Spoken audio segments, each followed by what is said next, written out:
Is that working? Perfect. That's good. Nice. There you go. You just. Okay, so I was asked to give, for those who do not know a lot of the history of Titus Brandsma, just a brief resume of things that were part of his life. He was born in Holland, in the Frisia section of Holland, in 1881, and he died in 1942. And Titus was entered, first of all, a Franciscan minor seminary, but he was small in stature and very frail. So he really didn't stay there long because his health wasn't good. Eventually, he discovered the Carmelites. Now, his brother was a Franciscan, and there was 3 sisters who were religious, and another sister got married. So there was a very religious family. He entered the Carmelites in Holland and eventually got professed. He got ordained in Holland and then went to Rome for graduate studies in philosophy and theology. And he came back, and eventually he was desiring to help establish a Catholic university in Nijmegen, and in Holland. And in 1923, he helped found the university. Eventually, about 10 years later, he became Rector Magnificus, or president of the university in Holland.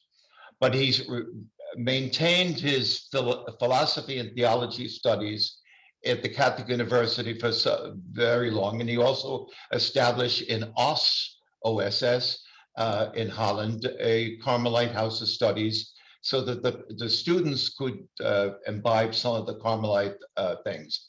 But as a novice, he went into novitiate, I think, at 19 years of age, and he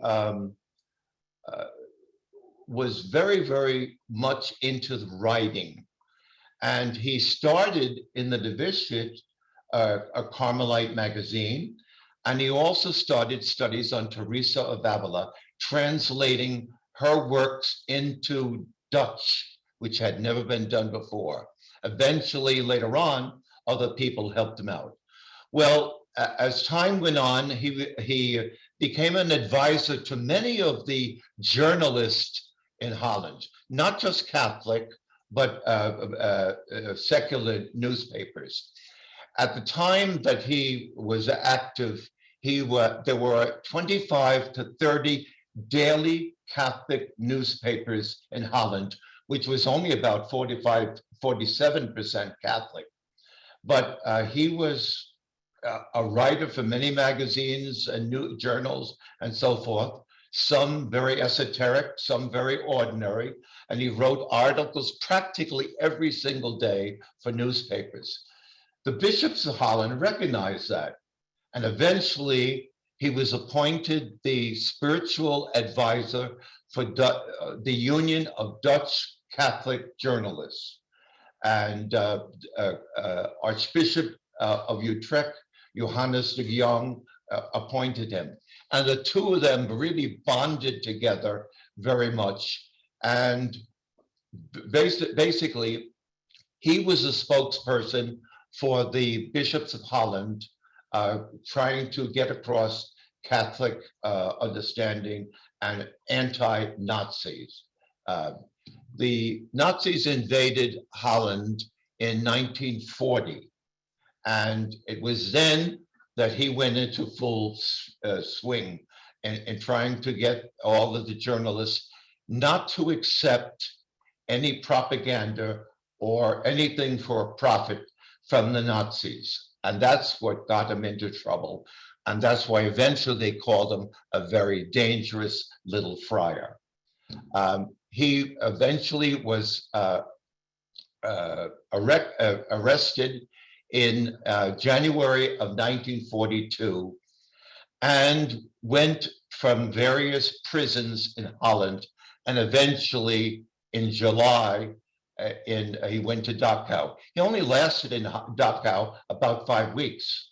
He was so broken by the prison that life that he did. He was asked when he was arrested in January of 1942, why are you Catholics so opposed to the NSB? That's the National Socialistic, B is a Dutch word, really the Dutch Nazi Party. And he said, well, because we're independent and we don't want to be dominated by somebody else. And eventually he was asked to write an apologia for the Catholic Church to Captain Hartigan, which was the head of the Gestapo that arrested him.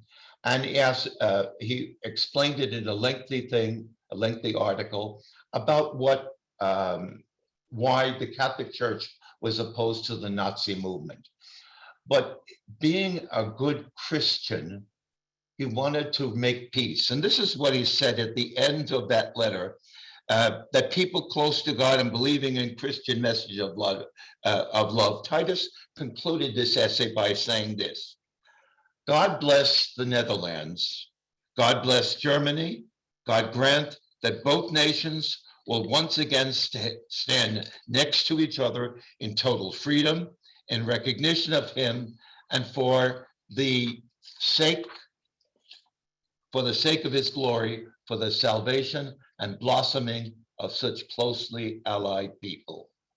Well, eventually they arrested him. And just before this happened, the Nazis went really against the Jews of Holland. And they said, no Jew should be in a Catholic school. And we don't want to support any Catholic education, paying for the teachers in Catholic schools, whether or not they were Catholic or whatever. And he was really against that. So eventually he went to Scheveningen, was the first prison, and then he went to 4 different ones during that time, and finally got deported to Dachau. And it was at Dachau that he really didn't last, but he was so benevolent to many fellow prisoners. In Dachau, only German Catholic priests were allowed to celebrate Mass. No other nationality was. And at that time, close to 3,000 priests were imprisoned in Dachau. The largest majority were Polish priests, but there were Germans, there were Austrians, there were French, Dutch, and so forth. And so one time, the famous story was pictured in which I'll tell you in a few minutes, of Titus bringing about the Eucharist that he received from the German Catholic priests to distribute to other prisoners. He was walking with it, and because he stumbled, and a guard beat him. But before he stumbled, he put this type of eyeglass cover under his arm to preserve the Eucharist, and he did, but he got beaten terribly. Eventually, he went to a prison, the prison hospital, I should say, and it was there that he probably was given experimental drugs. The doctors there experimented on many of the prisoners to try to find cures for various diseases.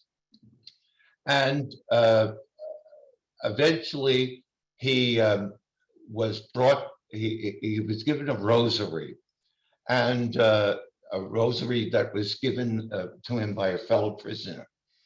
The nurse that injected him with a lethal carbolic acid, I think it was called, was a fallen away Catholic.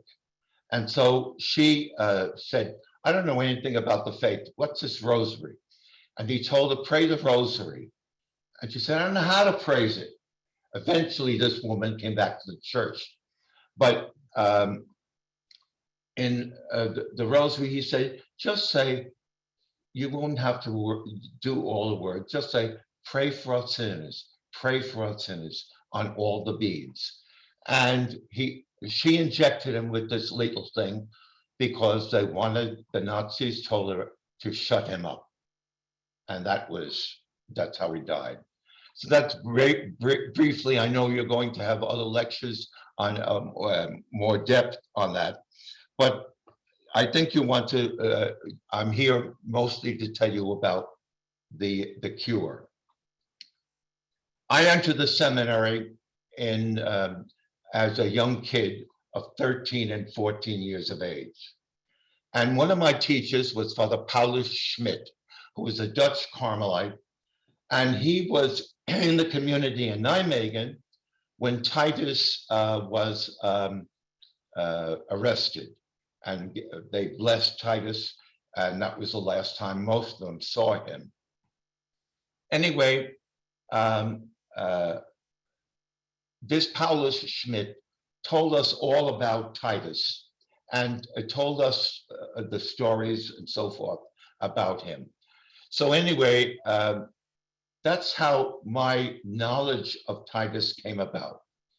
In the seminary there, we were building a church in 1956, a chapel there at the seminary.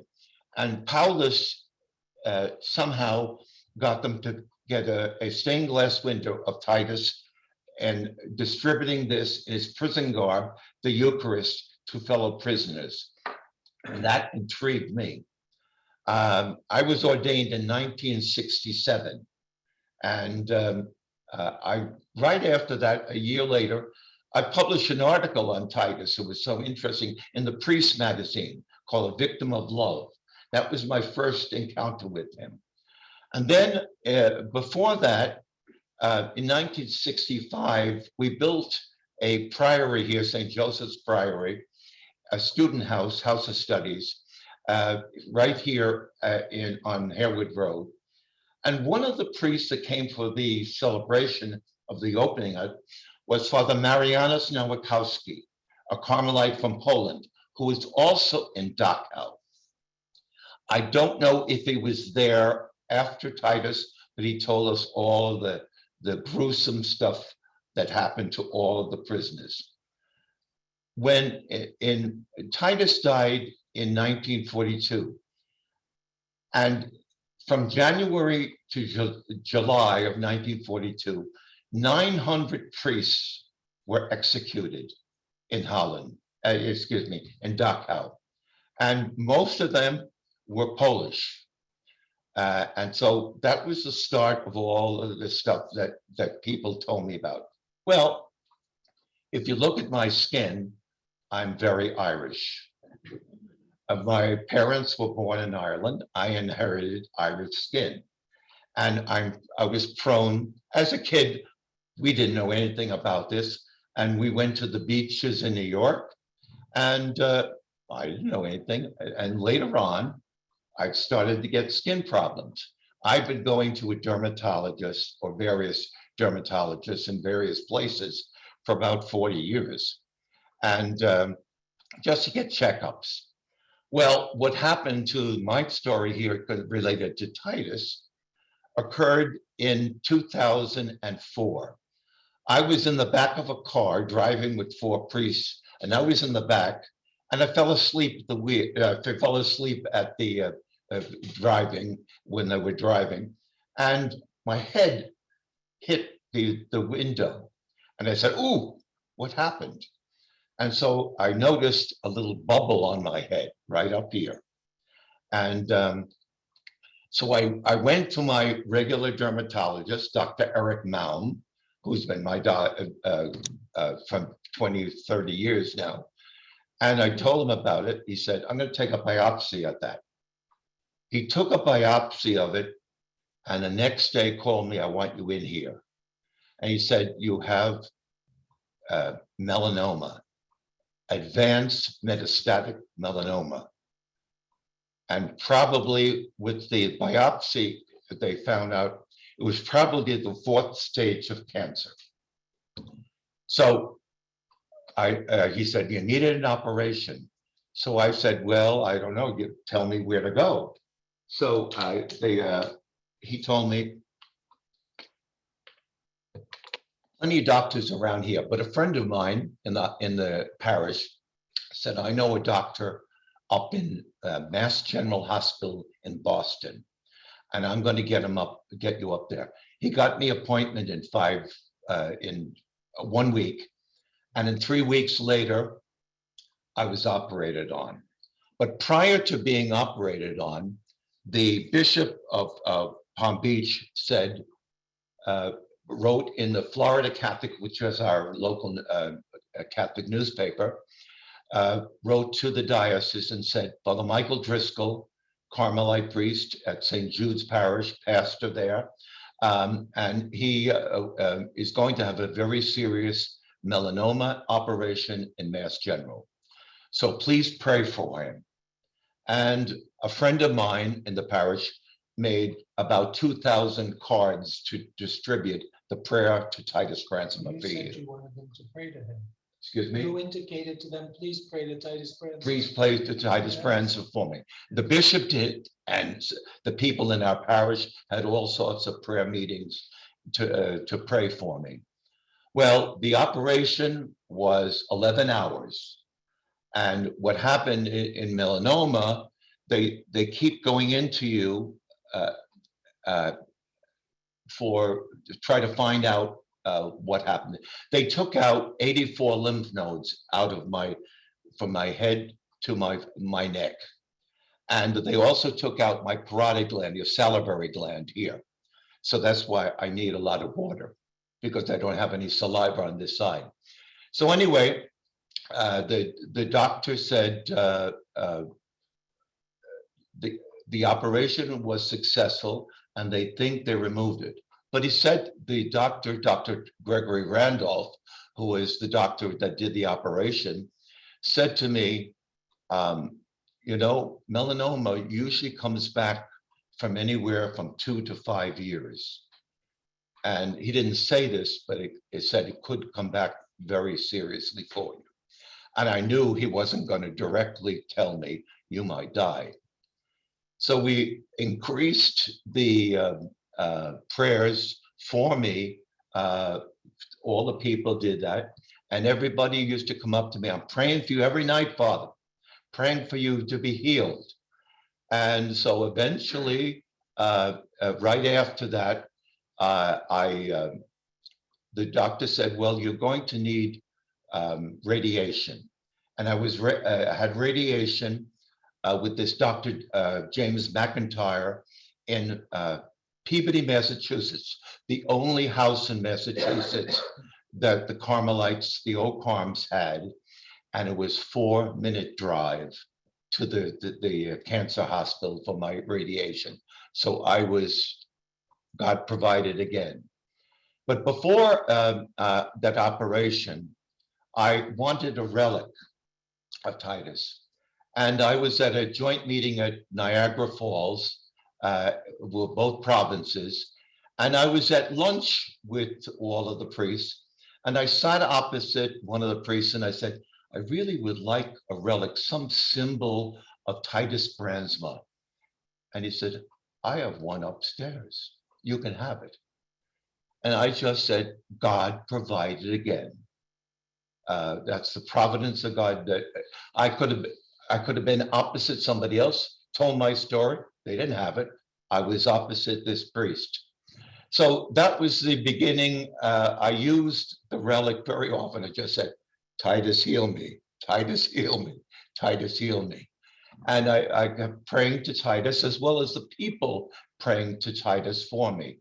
And so eventually, I had to go back to Mass General very often after the operation, practically that first year, every 2 months, to get PET scans, CAT scans, MRIs, whatever they needed, or they needed to see if there were the cancer was still there.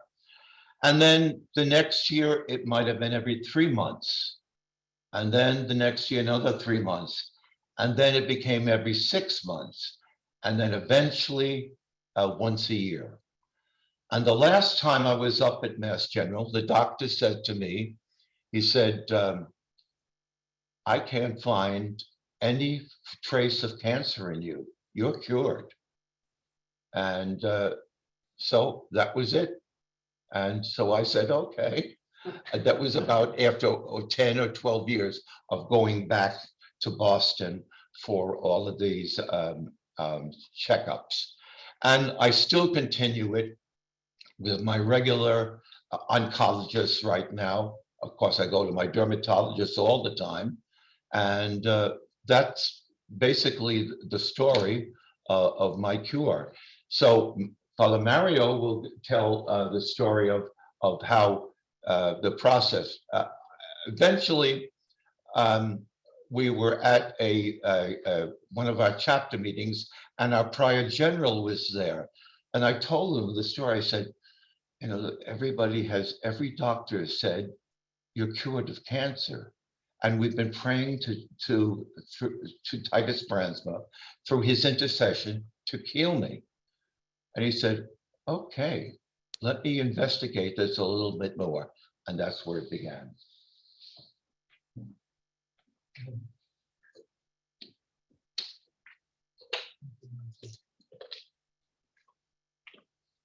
Thanks, Father Michael.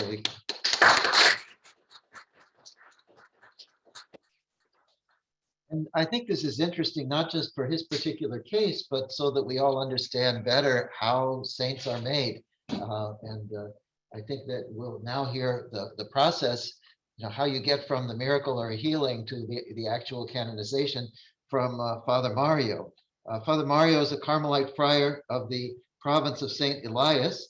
He was born in Brooklyn and graduated from schools there. He made his first profession as a Carmelite in September 1972. I suppose I should be looking this way toward and he was ordained to the priesthood in January 1977. He holds a Bachelor of Music degree from Catholic University of America. So again, he's another alumnus. And he has a Master of Divinity degree from the Washington Theological Union, which used to be nearby here. Father Mario served for 12 years as the prior provincial of the Carmelite Friars of the St. Elias province, and as regional superior and formation director of the order in Vietnam for 9 years. And more recently, he was elected prior provincial of his province again in 2018. Father Mario Esposito has served his province and the whole Carmelite family in many capacities over the years, on the board of the Carmelite Institute of North America and in parishes, schools, hospitals, administration, and the formation of young Carmelites. He's offered many classes and retreats to the Carmelite sisters of the aged and infirm. He was the diocesan postulator for the cause of beatification and canonization of their founder, Mother Mary Angeline Teresa, from 1992 until 2007. And now he's been the vice postulator of her cause ever since. Father Mario's also worked on several other causes of canonization for the Carmelites, including the recent miracle investigation that we're hearing about of the cure attributed to Titus Brandsma, for which he was the vice postulator. So welcome, Father Mario. Thank you.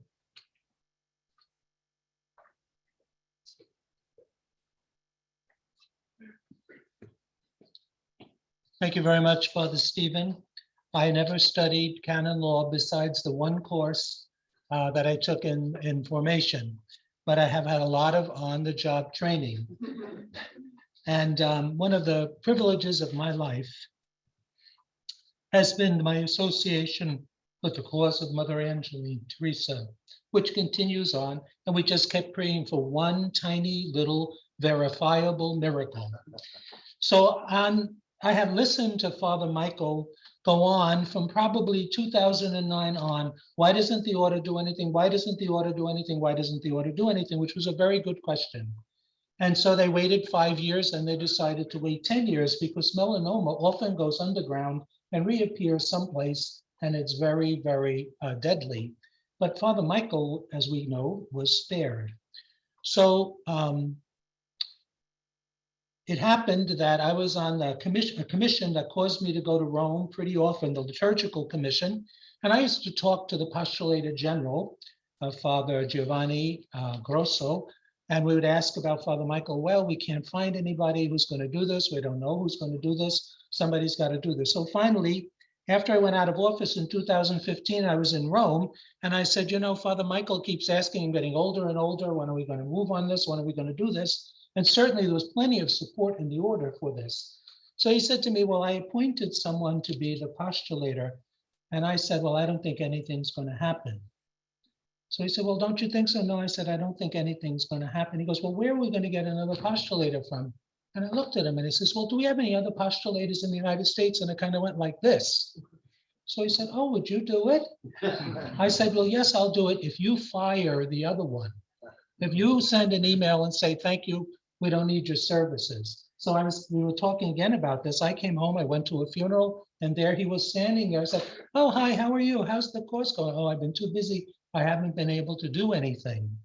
So I said, okay. I heard when I was in Rome that they've let you go. You're out of this. Oh, thank God, I'm too busy. I can't do anything. He never asked me who the new postulator was, and I did not volunteer the information, and we buried the dead and I went home. So a postulator works on behalf of the petitioner. Sometimes they call it the actor. So in the case of Father Michael, it was the order that was the petitioner. Petition to have this cause, this miracle, a cause they called super miro, investigated. And so the Roman postulator, first Father Giovanni and then Dr. Brizzi, they would be the postulator, I would be the vice postulator, and try to do on the scene here in Florida everything that needed to be done. A good postulator is supposed to be like an angel, everywhere doing anything and being invisible at the same time, because the postulator acts like the attorney for the plaintiff, proposing, promoting, and moving forward. So there have been several articles, and the articles always concentrate on Father Michael and the priests in the Diocese of Palm Beach and all the work they did, and I'm never mentioned, and that is good. Because the church is scrupulous about wanting any kind of process to be clean and neat, to truth to be served without any kind of show or manipulation in any kind of way. So the vice postulator assists the postulator who acts in the name of the order. And the question is, how do you take a healing and turn it into a possible miracle? Well, in the history of the church, there is a juridical process that goes on, which takes all the various elements and puts them in line so that you then can able to say, we propose that this alleged miracle really took place. It was a real medical miracle, and it took place through the intercession of this person, this saint, and we can show you step by step how this happened. And the nicest words that any postulator can hear back from the congregation of the causes of saints is, this is juridically valid. In other words, you fulfilled all of the steps in the law and the procedures, all of which are based on long historical criteria to show, yes, here we have a miracle. And I stood in the Congregation of the Causes of Saints in 1993, really being lectured to by a priest from Brooklyn, who I'm sure had my eternal good in his mind. He held up a piece of paper. He said, Father, Father, Father, if it's not on paper, stationary, signed, dated, and sealed, it didn't happen. That's all. That every step has to be clearly shown to have actually taken place in truth. You swore an oath you would do before God what you said you're going to do, and then you swore an oath that said you did it.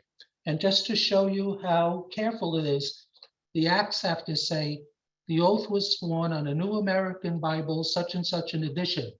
So everything is shown to have been validly done. So judicially, this is done so that the criteria can be fulfilled. And the postulator in Rome was very helpful to me every step along the way. I couldn't have done this without her guidance. Also, it comes to the point where the order proposes, but the diocese has to accept the responsibility to actually do the cause. Instruct the cause is the verb. So we had the cooperation of the Bishop of Palm Beach, Bishop Barbarito, and his curia and their canon lawyers who had to really carry the greatest amount of work. And their job is to put forth the evidence and see if there's any problems, and the postulator helps that. And if there's any problems, he tries to show how these problems could be overcome. For example, in the cause of Mother Angeline, something came up. There were almost 80 witnesses. And in maybe the 60th witness, a question arose, and then the vice postulator, the postulator, can give new testimony, bring forth new witnesses in order to counter anything that may have come. In the church, there are basically two processes. One, the heroicity of virtues, and the other one, whether or not a miracle took place, which is what we did here. So, Father Michael, I was serving as a novice master in a hermitage, and I had this much paper from Rome, and he came with a box, and we took a library table and laid out 15 years worth of medical information, Sunday bulletins, newspapers, letters, and separated it all out to create a medical history, test by test, blood test by blood test, medical intervention by intervention in historical order, so that eventually it would be able to be put in an order in order to be studied. We always make the joke, if you want to be cured in Lourdes, because you can be cured in Italian, Spanish, French, German, or English. But in Rome, you can only be cured in Italian. So eventually, if you can imagine all of these pages in almost 15 years of medical documents had to be sent to a professional translator. So my Aunt Rita, who can speak Italian, can't translate the post-operative notes of this kind of surgery. It had to go to someone who swore an oath that she would do this to the full extent of her ability and translate all of Father's medical records into Italian so that it could be studied. So one whole part of a miracle investigation is lining up everything from the diagnosis to the present moment in historical order so that it can be studied and all of the doctor's notes can be followed, all the surgeries can be followed right up to the present moment. And the second part is everything have to do with the act of intercession. Who, when, where, how did they pray to Titus Brandsma? And please don't think about this sentence. Mary, how did you pray for Father Michael? Every night I said my rosary to Titus Brandsma. This is very common because the importance is the act of the will, not the actual Hail Mary, but it's the intention, and that was there, so present throughout the whole diocese. So medical experts, we had an excellent medical expert, Dr. Dardano, who is also the medical expert for EWTN, who followed the medical side. And we had two doctors who had to investigate Father Michael's present health here and now, one of whom, of course, was an oncologist. The other was a regular medical doctor to say, there is in Father Michael Driscoll today no metastatic malignant melanoma, okay? And that his general health, he objected to the being weighed and everything, but that his health today, and this is his health. On the other side, we had to lay out all of the case for the intercession, which can be sometimes very complicated, really. You say to somebody, you praying? Oh yes, I'm praying to the Sacred Heart and Saint Gunagunda. That is not going to help you in the end to determine how this miracle took place. But in Father Michael's case, it was so very clear from his own initiation that the consistent intercessor was always Titus Brandsma, and it could be proved. But just to show you that it could be proved, we had to have a theologian, a theological censor, go through all of the material having to do with the intercession and verify it all and write his report. So altogether then, you construct basically a kind of a trial. So the postulator writes a formal letter, they call it the supplex libellus, a petition on the part of the order to the bishop to open up the miracle investigation. And we present that, and then the bishop has to appoint the tribunal, which consists usually of canon lawyers. One person is the episcopal delegate, one is the promoter of justice, who used to be called the devil's advocate, and another person who's the notary actuary, who has to be present at every session and every questioning, who does the notes, gives them back to the person who gave the testimony, gets them back, finishes them, and at the end has to sign 1,200 pages and stamp them that they all match the originals of what happened. So we had to have witnesses. I said to Father Michael, how many witnesses do you have? Oh, I think I have only 45 witnesses. So I said, oh, this is not going to go very far. So I wrote to Rome, Father Michael has 45 witnesses. The email came back in about 20 minutes. No, 15. So then we negotiated, right? 45 got to 30. 30 is too many. 30 got to 20, too few. Finally, we got to 15 witnesses because people wanted to give their testimony. Huh? They wanted to say what they had done. They wanted to say how much they loved him and prayed for him. But you can only have 10 people say, I heard this, I did this, then you have established the fact. Because we had to have doctors and other kind of ex officio witnesses also give their testimony so that you complete the whole picture of from this through the sickness, through the act of intercession, until finally the tribunal begins to hear their testimony. Here, the postulator cannot be involved. So in other words, you say, here are my witnesses. I called the 15 witnesses. I submitted a document. I signed it. I swore and I sealed it. But then my work had to stop because the church guards the truth. It holds these pillars of truth. Sometimes you think to yourself, this is ridiculous, but in fact, it's not ridiculous because at the end, nobody wants to say, well, they didn't look at this, or they didn't examine that, or they didn't ask this question, or the postulator involved himself, or somehow he guided the witnesses. All I did was, hello, Mary. Hi, Father. How are you? Mary, Father Michael suggested you should be a witness at the, and his, oh, yes, Father, thank you. Click, check. That was all I had to do with the witnesses. Everything else was done very scrupulously and very carefully by the tribunal, who met session after session. Somebody called them, invited them, they swore this, they swore that, until we finally finished the procedure. Now, we began on the 11th of July in 2016.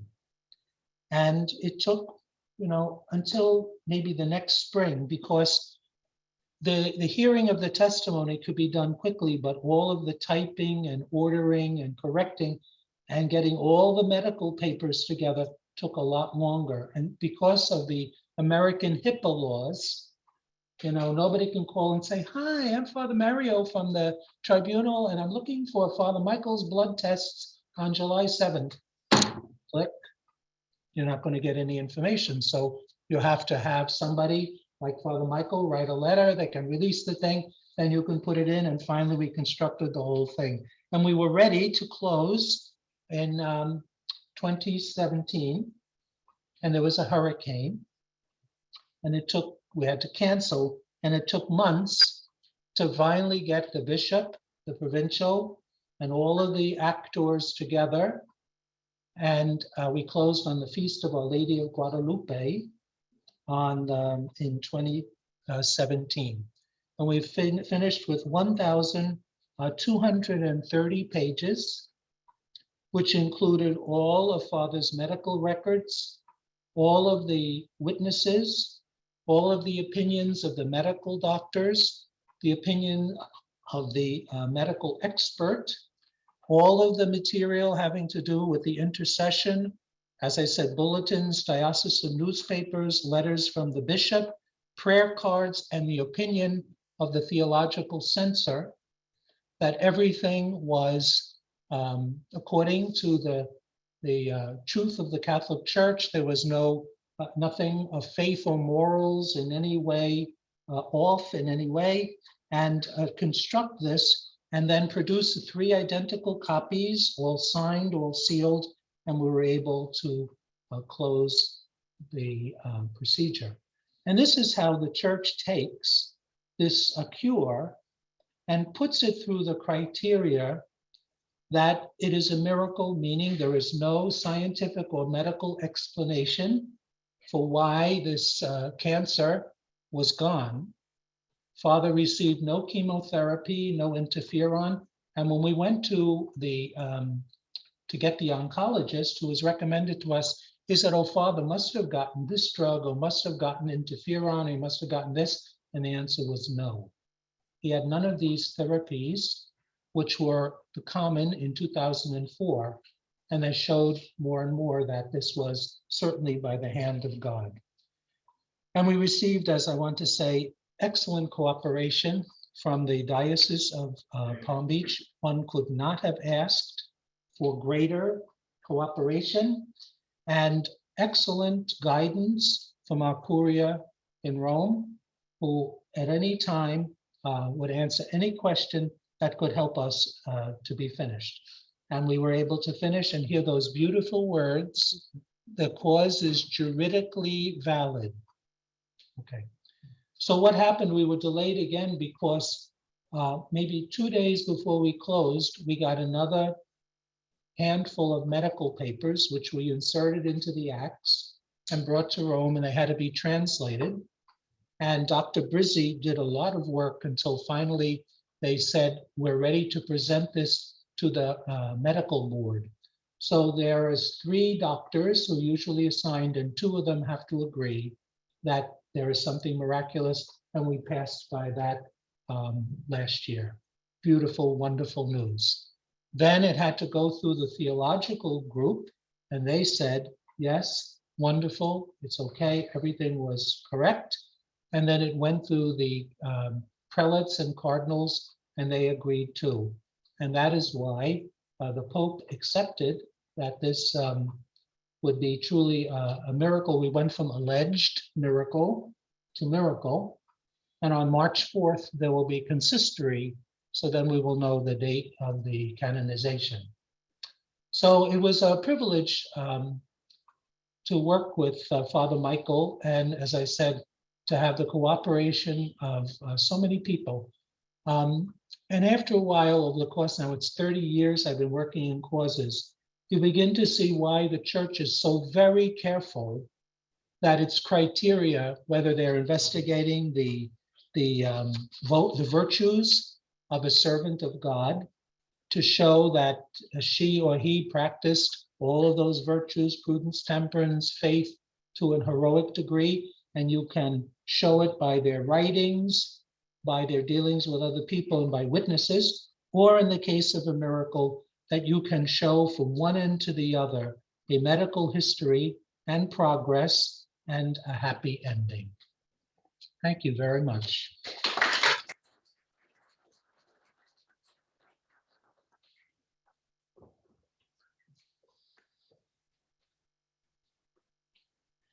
Thank you very much, Father Mario. I think now we have some time for some questions. I don't know right now. We won't see you on screen here, but we can repeat the question, or anyway, we'll work it out. Does anybody have any questions? I had one myself, but just to start out.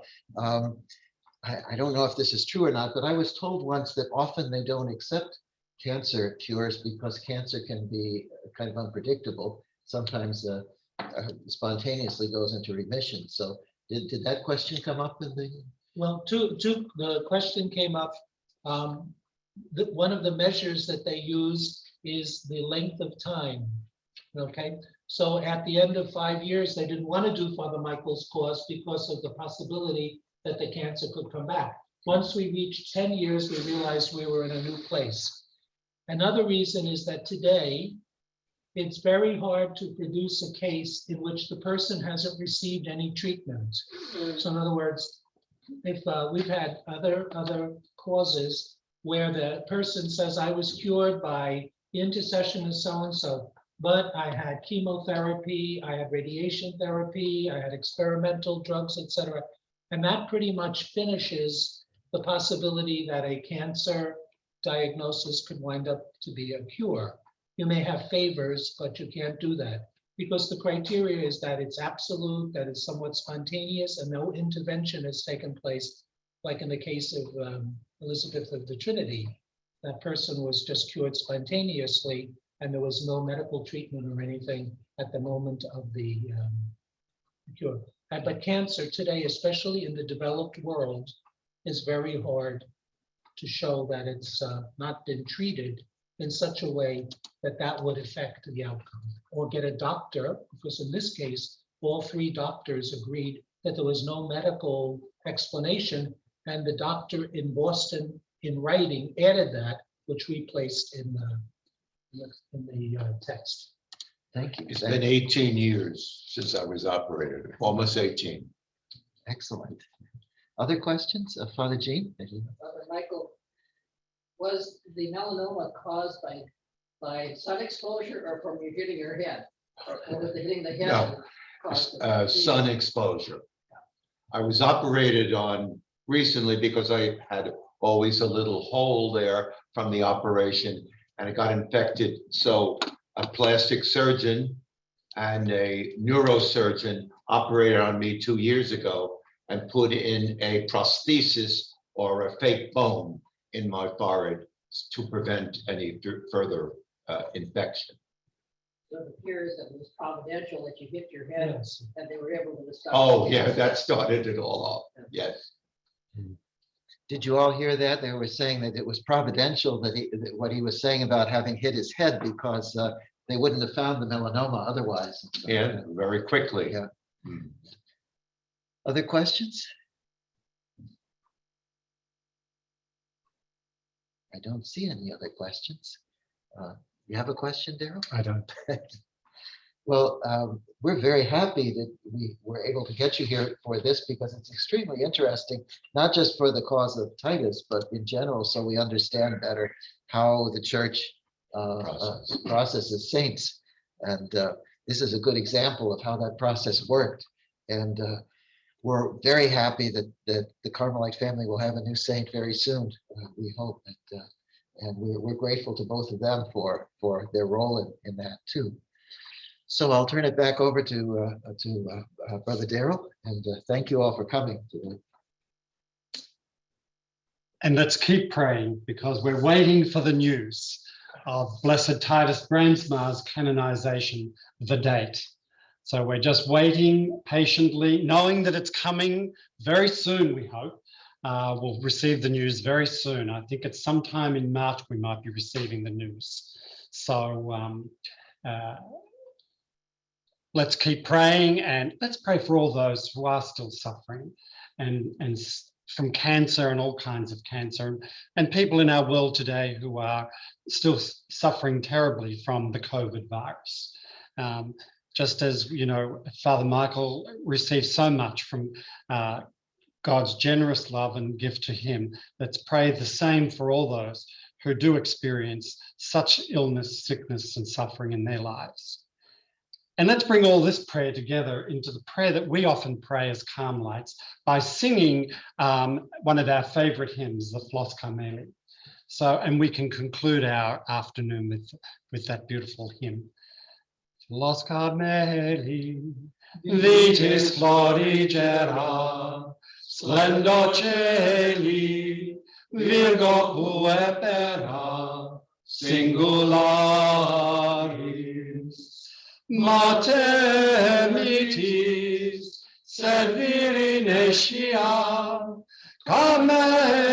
Carmelitis esto propitia stella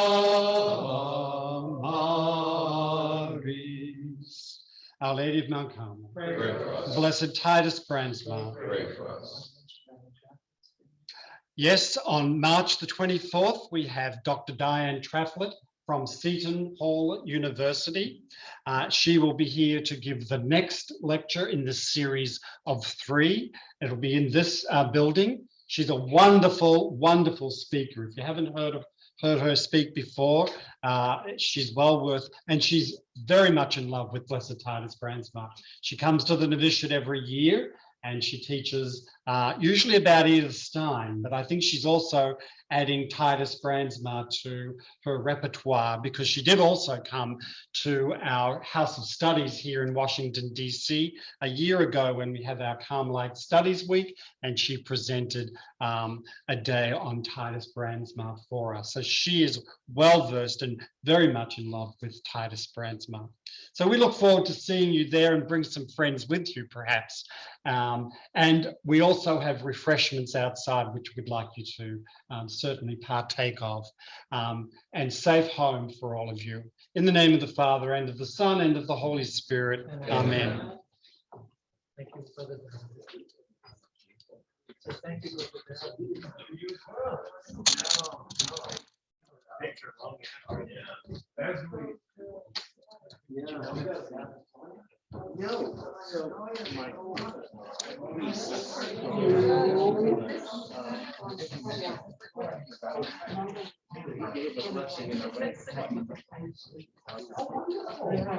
Have a wonderful discussion. Coming out to see you. Thank you so much. You're welcome. It's a really a good way to watch this whole Yeah. series. I begin, yeah. As talks, I So I presume if they canonize it, so they'll be going to. yeah, I was at his Everyone have it right home? beatification in 85. Yeah, we have the. Little Ryan said that I need him. No, you'll probably get to shake hands with Francis too. If you want. Oh, yeah. Why did you choose that? When I choose not to Yeah, get, interfere on the other campus. they didn't. They didn't offer it Well, because it's so you know, they advanced. said, I don't think we need it, you know, I said, what is interfering? I never even heard of it at that time. Yeah, And they said, we don't think you need it. interesting. Yeah. Okay. Yeah, because it's very unusual to find someone who has cancer who just got surgery. Yeah, yeah. Especially when- That's Oh, really? surgery. They Mm. just Yeah. kept it going, and, Oh, yeah, don't forget. yeah. I hope you're all Yeah, never fine. got, I don't remember them offering me it, or it went in one ear and out the other. Yeah. You know, if they insisted on it, I would have gone or anything. For what? Interfering. Yeah, they didn't, some of the doctors, like we consulted, they talked about what were the procedures for melanoma. Years previously, what would have been the standard treatments, et cetera. Yeah, I think it's different now from what it was, very, very different. Yeah. Um, and it's not as, it's still deadly, but not as deadly. Yeah. But they always say it's one that goes underground and then reappears out of nowhere. Exactly. So, Exactly. and in these cases, I didn't bother, sometimes people who have been cured from the main cancer have ancillary cancers, which are not fatal, Mhm. and not at all related to the primary cancer. So Yeah. it's a very, very tricky disease.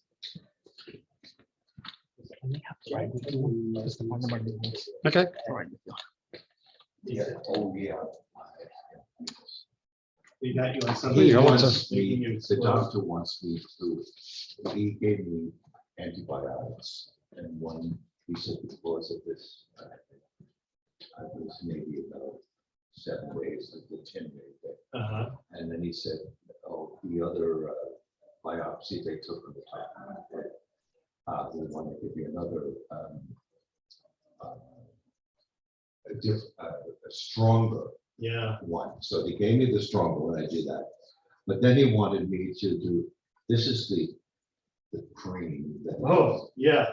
And I can't stand that because I've had that before. It's gonna turn you into a tomato. I know, Yeah. that's why I hate, and I just said, is there anything else that I could do? I said, I should have taken it already, but I said, Yeah, look like a horrible, that's a very aggressive one. There are a couple others that are in degrees. Yeah. Below that is, I used to have, was it Bison or something like that? Aldera is the brand name. I think it probably has a different brand name. Yeah. So this is the one I just said, oh. And he said, put a pea size amount on your body. Just up here, he said, for 10 days.